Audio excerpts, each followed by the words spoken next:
Hey gang, Spade of the Baltmatrix here, and today we're taking a look at Transformers Universe Optimus Primal.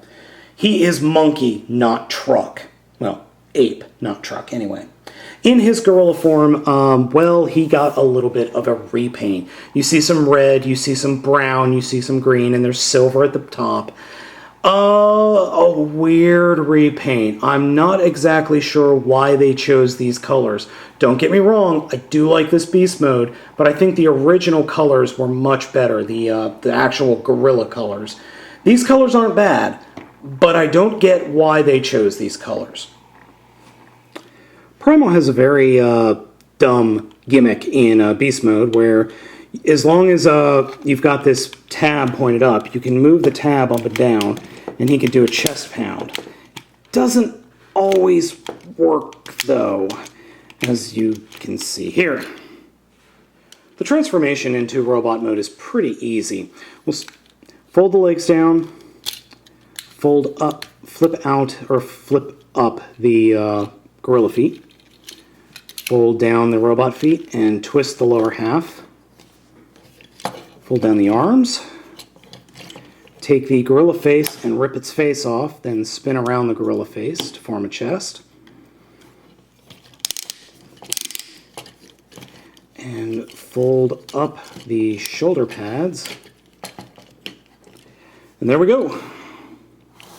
Now, all of the original Generation 1 Beast Horse figures had these mutant heads.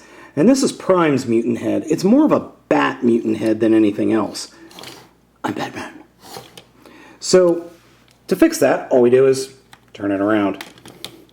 And there we have Primal's normal face. Posability-wise, this figure is very posable. He's got the swivel joint here in the arms, bendable 90 degrees at the elbow, head is on a ball joint, leg, ball joint, knee is a swivel joint, and then the feet can collapse and extend a little bit, so you can get some interesting poses out of this guy. The other thing that's really awesome about this figure is he is loaded with weapons. I don't think any figure in Beast Wars or Transformers that I can think of has this many weapons. On his left arm, you pop the latch and you get a twin blaster on his arm, where these missiles can plug into. On the right arm, you pop the latch, and you've got a mace.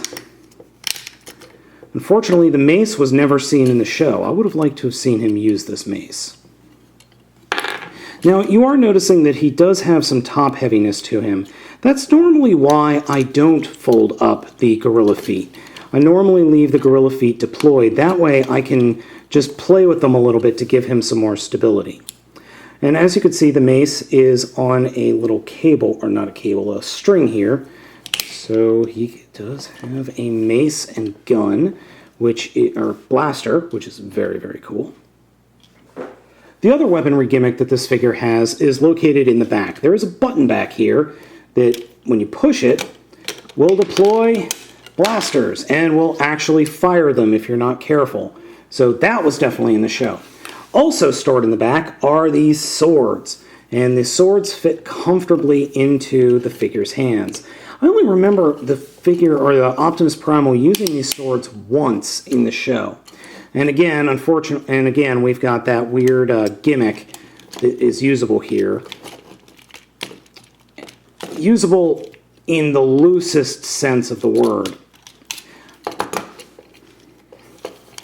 So this is a figure that is just bristling with weaponry.